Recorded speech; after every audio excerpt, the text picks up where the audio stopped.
আসন্ন টি-20 বিশ্বকাপে বাংলাদেশের ম্যাচগুলোর ভেন্যু কোথায় হবে তা নিয়ে জলঘোলা যেন আরো দীর্ঘ হচ্ছে।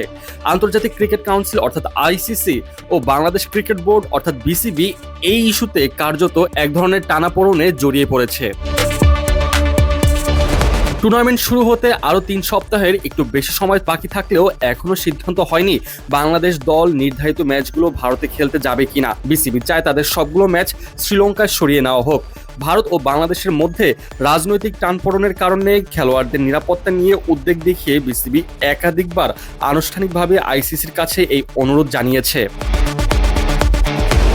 তবে জনপ্রিয় গণমাধ্যম ক্রিকবাজের তথ্য মতে আইসিসি বিকল্প ভেন্যু খতিয়ে দেখছে এবং সেগুলো শ্রীলঙ্কায় হওয়ার সম্ভাবনা কম, যেখানে বাংলাদেশ খেলতে চায়। জানা গেছে আইসিসি ও বিশ্বকাপের সহ আয়োজক ভারতীয় ক্রিকেট বোর্ড অর্থাৎ বিসিসিআই তামিলনাড়ু ক্রিকেট অ্যাসোসিয়েশন ও কেরালা ক্রিকেট অ্যাসোসিয়েশনের সঙ্গে যোগাযোগ করেছে বাংলাদেশের ম্যাচগুলো চেন্নাই ও তিরুবনন্তপুরমে সরিয়ে নেওয়ার বিষয়টি বিবেচনায় রাখা হচ্ছে। এই বিষয়ে টিএনসিএ ও কেসিএর কর্মকর্তাদের সঙ্গে তাৎক্ষণিক যোগাযোগ করা না গেলেও জানা গেছে তারা ম্যাচ আয়োজন করতে আগ্রহ প্রকাশ করেছে।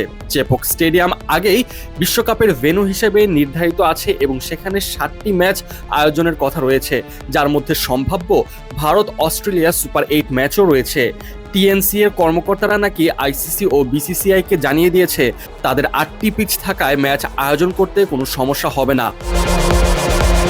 বর্তমান সূচি অনুযায়ী বাংলাদেশ কলকাতায় 3টি ম্যাচ খেলবে। 7 ফেব্রুয়ারি ওয়েস্ট ইন্ডিজের বিপক্ষে, 9 ফেব্রুয়ারি ইতালির বিপক্ষে এবং 14 ফেব্রুয়ারি ইংল্যান্ডের বিপক্ষে এবং 17 ফেব্রুয়ারি নেপালের বিপক্ষে খেলতে বাংলাদেশ মুম্বাই যাবে।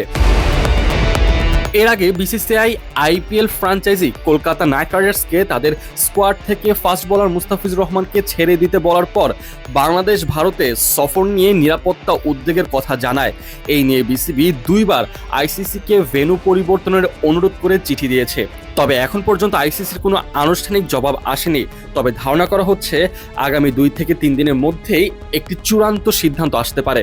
তবুও 7 ফেব্রুয়ারি থেকে শুরু হতে যাওয়া এই বড় টুর্নামেন্টের এত কাছাকাছি সময়ে ম্যাচ সরানো নিয়ে লজিস্টিক জটিলতার কারণে শ্রীলঙ্কায় ম্যাচ হস্তান্তরের বিষয়ে বিসিবির অনুরোধ মানা আইসিসির পক্ষে কঠিন বলেই মনে করা হচ্ছে।